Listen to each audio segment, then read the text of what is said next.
5 tips to change your habits. Welcome to Rethink Your Perspectives blog, helping you to unlock your potential, empower your mindset, create productive habits, and boost your motivation. This blog is dedicated to finding, sharing, and discussing a variety of topics around the struggles our clients and audience go through. Each episode, we discuss a key concept that many humans struggle with, to give you a variety of perspectives for you to see the concept through so you can find one that makes it feel easier to deal with.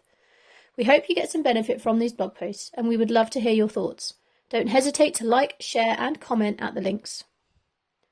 5 steps to change your habits. As I will discuss further in Friday's post, 9th of August, the biggest hurdle to our reaching any goal we set is our habitual behaviour. The habits we perform automatically every day dictate our previous and current level of success. To change our results and our current success, it makes sense that we need to change what we are doing. And what we are doing is 95% dictated by our habitual behaviour, which our paradigms control. The following 5 tips to change your habits will enable your success. To change our bad or non-productive habits, we can't just stop doing them. Again, I will discuss this further on Friday the 9th of August, link to follow. But even if we make a committed decision to stop doing them, any success we have will be short-lived. To make a meaningful change that will last, you must create new habits that make the old ones obsolete. As R. Buckminster Fuller said, you never change things by fighting the existing reality. To change something, build a new model that makes the existing model obsolete. This post will give you 5 tips to change your habits with more long-lasting results. But first I want to retouch on how habits are formed and how we change them. Understand the subconscious cycle behind our habits. James Clear, in his book Atomic Habits, states that all habits have the same 4 stages: cue, craving, response, and reward. The cue is the trigger that causes your body to crave something because it remembers how great it makes you feel, and it wants that. Automatically, you then respond to this craving with a habit, and this response produces the reward. For example, you're trying to quit smoking, but every time you're around a certain group of friends or at a certain location or it's first thing in the morning, your body craves the cigarettes. This is because it's used to having its nicotine fix following the trigger. In order to change this habit, you need to replace the craving and response sections following the trigger, but still receive the same level of reward. You will struggle to change the trigger as that is outside of your control. So focus on your response at first, and eventually the trigger will create a different craving. The new thing you choose to do rather than the thing you want to stop. You have to find something that gives you the same fix without smoking the cigarette. This could be a number of different things, and they are all dependent on the individual. It is worth pointing out that adults are just big children. We can be bribed and manipulated with our want of a certain thing.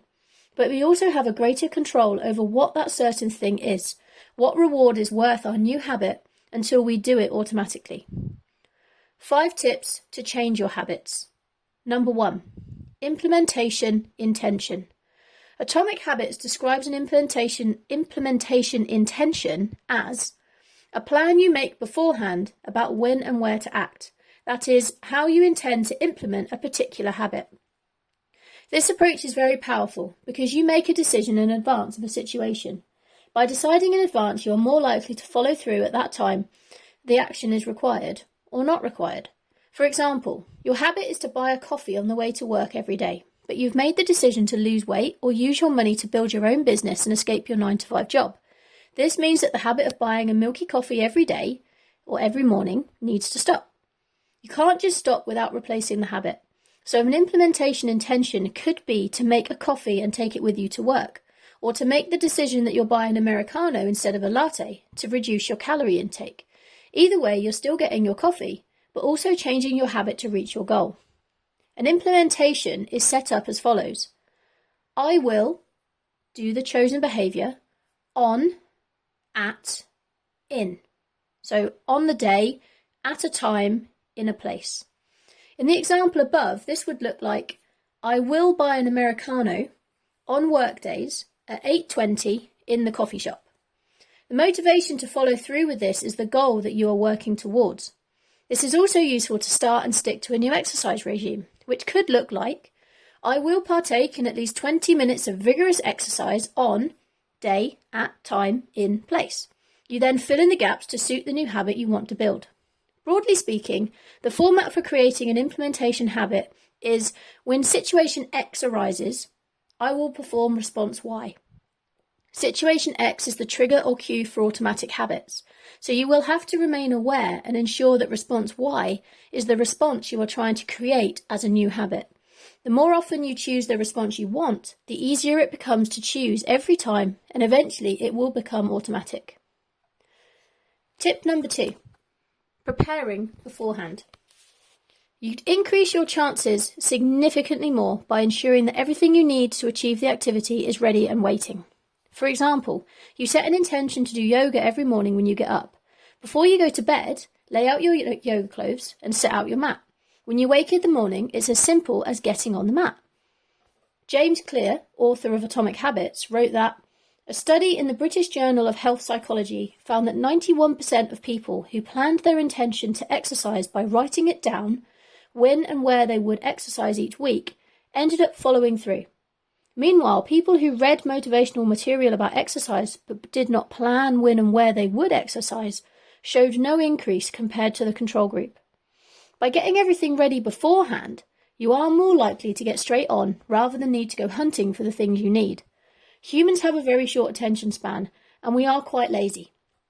Any amount of effort needed to start a new habit will ultimately cause the habit to fade. Avoid this by getting everything ready to go. Set your intention to get started at your set time, and your new habit will become automatic in a very short amount of time. Tip number 3. Temptation bundling. Temptation bundling works by relating an activity you want to do with an activity you need to do. You're more likely to perform the behaviour you need to do if you get to do one of your favourite things at the same time. It could be that you want to get in shape, but you love watching Netflix. James Clear gives a brilliant but extreme example of this in his book. He says, Ronan Byrne, an electrical engineering student in Dublin, Ireland, enjoyed watching Netflix, but he also knew that he should exercise more often than he did. Putting his engineering skills to use, Byrne hacked his stationary bike and connected it to his laptop and television. Then he wrote a computer program that would allow Netflix to run only if he was cycling at a certain speed. If he slowed down for too long, whatever show he was watching would pause until he started pedaling again. A more everybody-friendly version of this is to just simply only watch Netflix while exercising. To facilitate this, instead of buying a gym membership, you buy an exercise bike or a treadmill or a rowing machine or your chosen piece of equipment. Set it up in front of a TV in your home, between the chair and the TV so it's too inconvenient to see the TV without being on the equipment. Then get to exercising and watching. Even if you only do a light session, you are still working towards your goal of getting in shape, while still getting to do what you want to do. How do I work out which activities to bundle? The best way to work out what activities to bundle is to create a 2-column list. In column 1, you write down the things you want to do. In column 2, go the things you need to do, but you often procrastinate on. Spend time on these lists and then see which ones you can link together. It could be watching your favourite show while ironing or folding the clothes, listening to audiobooks while exercising, eating out while conducting a meeting, getting a pedicure while sorting out your overflowing email inbox. By using your guilty pleasures as a softener, as a bribe, you will find it much easier to create and follow through on the more difficult habits that will ultimately take you to your success.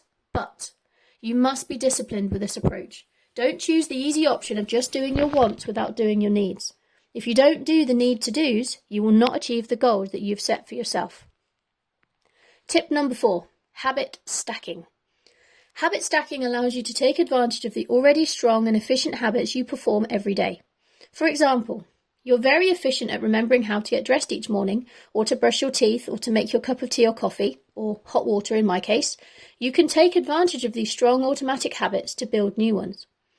James Clear says that one of the best ways to build a new habit is to stack your new wanted behaviour on top of a current habit you already do each day. Hence the name, habit stacking. It's a special form of implementation intention, tip number 1 of 5 tips to change your 6 habits up above. But rather than pairing your new habit with a particular time and location, you pair it with a habit you already do. This method, created by BJ Fogg in his Tiny Habits program, is used to design an obvious cue or trigger for nearly any habit. You simply must decide on the habit that is triggered and have the discipline to follow it through.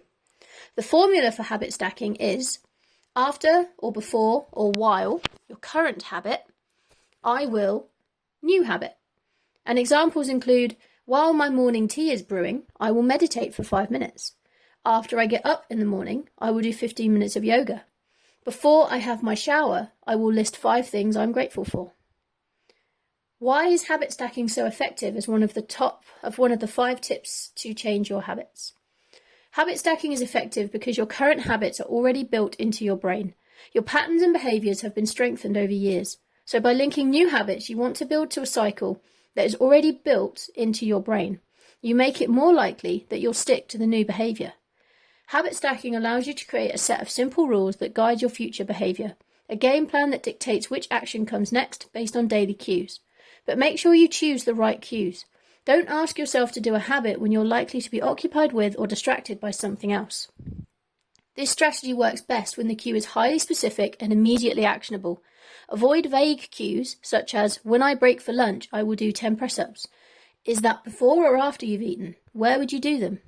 You need to be specific and clear and ensure that if you want to introduce a new daily habit, that the cue or trigger happens daily as well.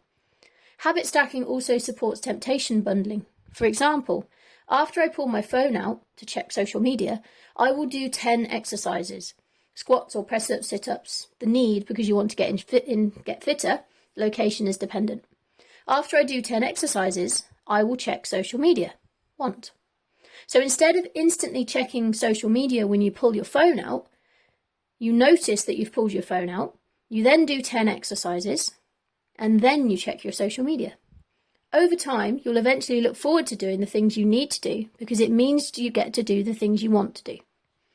And tip number 5, a habit tracker.